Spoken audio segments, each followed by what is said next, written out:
Shri KT Ramarao గారి యొక్క ఆదేశాల మేరకు చెంచల్గూడ జైల్లో అక్రమంగా నిర్బంధించబడినటువంటి విద్యార్థి ఉద్యమకారుడు, మాజీ పార్లమెంట్ సభ్యుడు, మాజీ శాసనసభ్యుడు, మంచిర్యాల బీఆర్ఎస్ పార్టీ జిల్లా అధ్యక్షుడైనటువంటి గౌరవనీయులు సుమన్ గారిని ఈరోజు బీఆర్ఎస్వి రాష్ట్ర ఉపాధ్యక్షుడు డాక్టర్ తుంగబాలు, సీనియర్ నాయకులు డాక్టర్ విజయ్ గారు, అదేవిధంగా ఏనుగు రవీందర్ రెడ్డి గారు, ఇంకా ఈ కేసును మొదటి నుండి కూడా దగ్గర నుండి పర్యవేక్షిస్తున్నటువంటి మా యువ నాయకులు లక్ష్మణ్ గారు, వీళ్ళందరం కలిసి ఈరోజు సుమన్ గారితో సంప్రదింపులు జరగటమైంది, వారిని పరామర్శించటమైంది.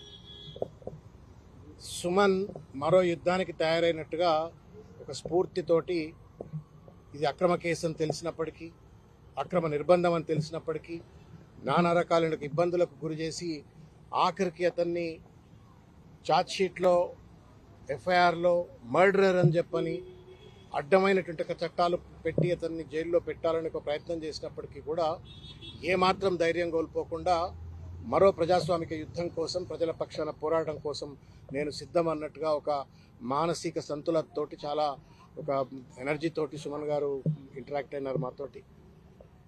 ఒకటి మాత్రం వాస్తవం, ఇవాళ రేవంత్ రెడ్డి అనేటువంటి ఒక వ్యక్తి ఇవాళ ముఖ్యమంత్రిగా కొనసాగుతూ ఆ ముఖ్యమంత్రి కుర్చీకి అగౌరవాన్ని ఆపాదిస్తూ ఇష్టం వచ్చినట్టు ఏది మాట్లాడినా ఏ కేసులు లేవు.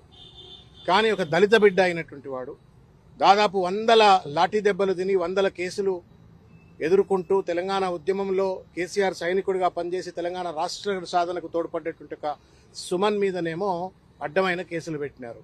ఇది ఎక్కడ న్యాయం అని చెప్పని వాళ్ళ పోలీసులను, ప్రభుత్వాన్ని మేము ప్రశ్నిస్తూ ఉన్నాం. ఒక దళిత బిడ్డ సింగరేణి కాలనీస్లో జరుగుతున్నటువంటి అన్యాయాలు, అక్రమాలు, అక్కడ జరుగుతున్నటువంటి అవినీతికి వ్యతిరేకంగా గళమెత్తి ఒక మాట ఏదో అంటే అది పెద్ద నేరమైనట్టుగా తనని తీసుకొచ్చి జైల్లో బంధించినారు. ఏ చట్టం ప్రకారం అయితే సుమన్ నేరస్తుడు అని చెప్పని జైల్లో పెట్టినారో మరి అదే చట్టం రేవంత్ రెడ్డి గారికి ఎందుకు వర్తించదు? లాగుల తొండలేస్తా అంటే రజాకార్ల భాష, పొట్ట చీల్చి పేగులు మెడలకేసుకు తిరుగుతా అంటే రౌడీ భాష, క్రిమినల్ భాష. అది తొక్కుతా అంటే క్రిమినల్ భాష. రాళ్లతో కొట్టండి అని చెప్పని కార్యకర్తలను ప్రేరేపిస్తే అది క్రిమినల్ భాష.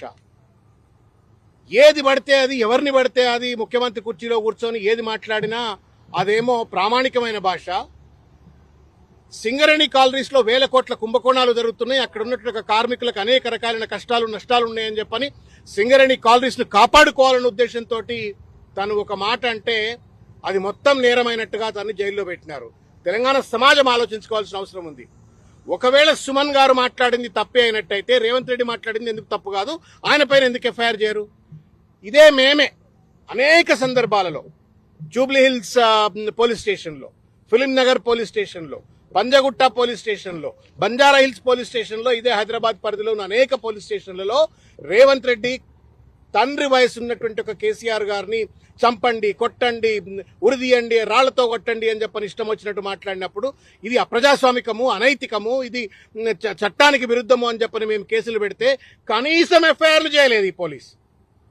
కనీసం ఎఫ్ఐఆర్ చేయలేదు రేవంత్ రెడ్డి గారి పైన. లేకపోతే ఇవాళ రేవంత్ రెడ్డిని ఆదర్శంగా తీసుకొని మాట్లాడుతున్నటువంటి ఒక ఆయన పేరేం పేరు అనిరుద్ధ రెడ్డి కానీ, లేకపోతే జగ్గారెడ్డి గారు కానీ, మైనంపల్లి హనుమంతరావు గారు కానీ, ఇంకా చాలా మంది రేవంత్ రెడ్డి ఆదర్శ పురుషుడు అన్నట్టుగా ఇష్టం వచ్చినట్లుగా బూతులు మాట్లాడుతూ బెదిరింపులకు ఫత్వాలు జారీ చేస్తేనేమో వాళ్ళ పైన కేసులు లేవు.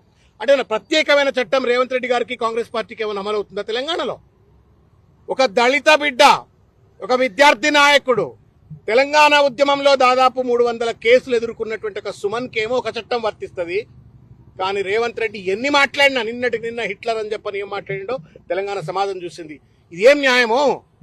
ఏం రాజ్యం ఇది? ఇదే నా ప్రజాపాలన అంటే? భారత రాజ్యాంగం తెలంగాణలో అమలు కాదా? కేవలం ప్రతిపక్షం పైన కేసులు పెట్టడం కోసమే భారత న్యాయ సంహిత పనిచేస్తుందా? ఇష్టం వచ్చినట్టు వాళ్ళ చట్టాన్ని చుట్టంగా మార్చుకుని వాళ్ళ బీఆర్ఎస్ పార్టీ కార్యకర్తల పైన, సామాజిక మాధ్యమకారుల పైన ఇష్టం వచ్చినట్టు కేసులు పెట్టే రేవంత్ రెడ్డి ప్రకృతి ధర్మానికి విరుద్ధంగా పోతా ఉన్నాను, రాజధర్మానికి విరుద్ధంగా పోతా ఉన్నాను. ఇవాళ నిన్ను ప్రశ్నించడమే నేరం అయితే మరి నువ్వు బూతులు తిడితే నేరం ఎందుకు కాదు రేవంత్ రెడ్డి? నీ మాటలు తప్పు అని చెప్పానంటేనే నేరం అయితే నువ్వు ఇష్టం వచ్చినట్టు మనుషులను చంపండి, కొట్టండి అని చెప్పని, ఉరిదీయండి అని చెప్పని, రాళ్లతో కొట్టండి అంటే నేరం కాదా రేవంత్ రెడ్డి? మేము పోలీసు వాళ్ళకు కూడా విజ్ఞప్తి చేస్తా ఉన్నాం. Everyday is not a Sunday. రేపు 2 ఏళ్ళు అయితే మళ్ళీ బీఆర్ఎస్ పార్టీ అధికారంలోకి వస్తుంది.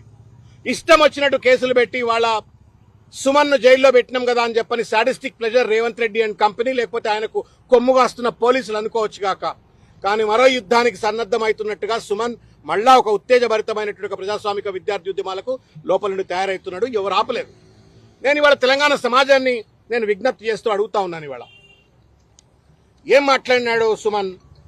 సుమన్ మాట్లాడినటువంటి ఒక పరుషమైనటువంటి ఒక పదజాలం గురించే మాట్లాడుతున్నారు తప్ప ఈ ప్రభుత్వానికి సంబంధించిన పెద్దలు, పోలీసులు కూడా దాన్నే ఛార్జ్షీట్ లో పొందుపరుస్తూ ఇవాళ అతన్ని నేరస్తుడిగా చిత్రీకరించే ప్రయత్నం చేసిన పోలీసులు ఏ ఉద్దేశంతో సుమన్ మాట్లాడినాడు? సింగరేణి కాలరీస్ తెలంగాణ సామాజిక ఆర్థిక స్థితిగతులను మెరుగుపరిచేటువంటి ఒక భూమాత ఇచ్చినటువంటి ఒక వరం అది తెలంగాణకు.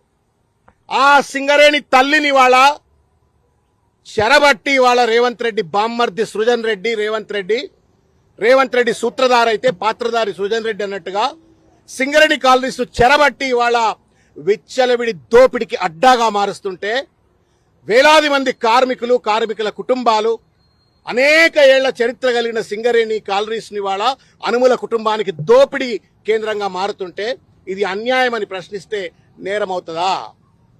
మీ దోపిడీ నేరం కాదా?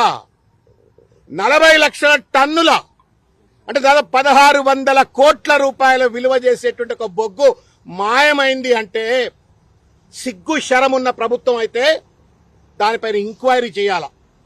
Instead of launching an enquiry on that allegation, ఈ తప్పిని ఎత్తి చూపినటువంటి ఒక సుమన్ని వాళ్ళ జైల్లో పెట్టి వాళ్ళ పాశవిక ఆనందాన్ని వాళ్ళ పొందుతా ఉన్నారు.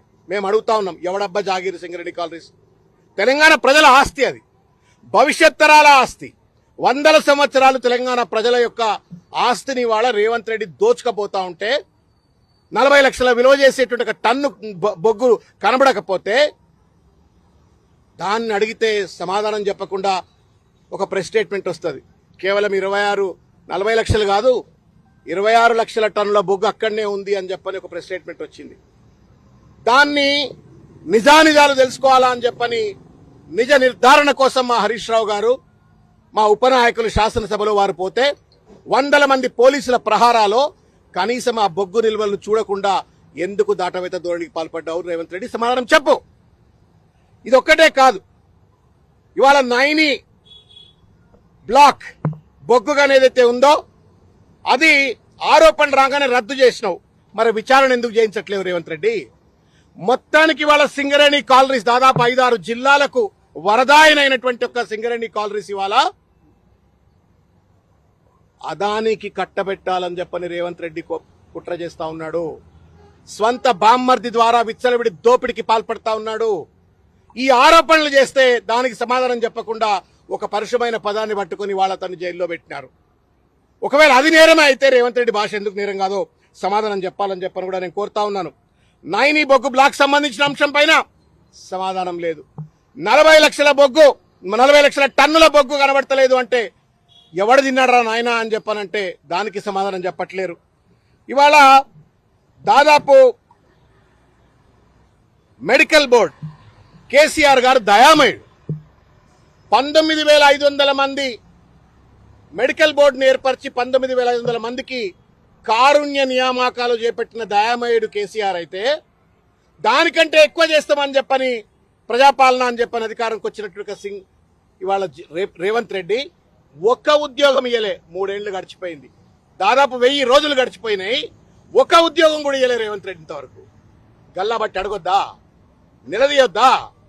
పాపం వాళ్ళు ఇవాళ ప్రజలు అక్కడ ఉన్నటువంటి ఒక సింగరేణి కార్మికులు మాకు ఎప్పుడు ఉద్యోగాలు వస్తాయి, మా తల్లిదండ్రుల ప్లేస్ లో మాకు ఎప్పుడు ఉద్యోగాలు వస్తాయని చెప్పని వాళ్ళు ఎదురు చూస్తుంటే నా మెడికల్ బోర్డు వేయలేదు, నా ఉద్యోగం ఇయ్యలేదు.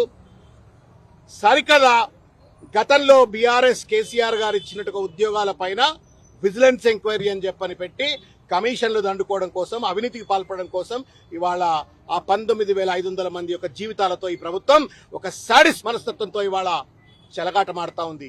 ఇది ప్రశ్నించొద్దా అని చెప్పి నేను రేవంత్ రెడ్డిని అడుగుతా ఉన్నాను. అదేవిధంగా ఇవాళ ఇష్టం వచ్చినట్టు ఇవాళ జీవో 76 పేరు మీద వేల మందికి కేసీఆర్ గారు సింగరేణి ఖాళీ భూముల్లో పట్టాలిచ్చి ఏళ్ల కొద్ది పనిచేసిన సింగరేణి కార్మికులను ఆదుకున్నట్టు దయామయుడు కేసీఆర్ గారు. రేవంత్ రెడ్డి ఉన్న భూములను లాక్కదొబ్బి రియల్ ఎస్టేట్ దందాలకు పాల్పడానికి ప్రయత్నం చేస్తా ఉండు. దీన్ని ప్రశ్నించొద్దా అని చెప్పని మేము అడుగుతా ఉన్నాం. ఇవాళ జైనూర్ సోలార్ ప్లాంట్ పేరు మీద, లేకపోతే కొత్త థర్మల్ ప్లాంట్ల పేరు మీద, తర్వాత ఓబీ వర్క్స్ అని చెప్పని ఓవర్ బర్డన్ ఎక్స్కవేషన్ కాంట్రాక్ట్స్ ఏమంటారు, వాటిలో కూడా విచ్చలవిడిగా అవినీతి. మొత్తానికి 15,000 కోట్ల రూపాయల విలువ చేసేట్లు కుంభకోణాలు ఇవాళ సింగరేణి కాలనీస్ లో జరుగుతా ఉన్నాయి. ఈ దోపిడి సొమ్మంతా ఇవాళ ముఖ్యమంత్రి గారి కనుసన్నల్లో వాళ్ళ బామ్మర్ది గారు నిర్వహిస్తున్నట్టుగా సమాచారం వస్తుంటే దానిపైన నా కేంద్రం మాట్లాడదు. 49% వాటా ఉన్న కేంద్రం మాట్లాడదు. 51% ఉన్నటువంటి ఒక తెలంగాణ ప్రభుత్వం ఒక దోపిడీదారుగా మారిపోయి విచ్చలవిడి దోపిడీకి పాల్పడుతూ ఇవాళ సింగరేణి కాలనీస్ ను ఒక మిల్చింగ్ కౌగా మార్చుకొని ఇవాళ అనుమల కుటుంబం బాగుపడేటువంటి పరిస్థితి కనబడ్డది. ఎవడబ్బా జాగిరి సింగరేణి కాలనీస్, ప్రకృతి ఇచ్చిన వరం, దాన్ని రేవంత్ రెడ్డి వాళ్ళ సొమ్ము చేసుకుంటుంటే ఒక బాధ్యత కలిగిన ఒక జిల్లా అధ్యక్షుడిగా, మాజీ శాసనసభ్యుడిగా, పార్లమెంట్ సభ్యుడిగా, ఆ ప్రాంత బిడ్డగా ప్రశ్నిస్తే పరుషమైన పదం ఒకటి ఏదో దొర్లితే దాన్ని పట్టుకొచ్చి వాళ్ళ అతను అడ్డదిడ్డంగా జైల్లో పెట్టి ఇబ్బంది పెట్టేట్టుగా పరిస్థితి చేస్తా ఉన్నారు.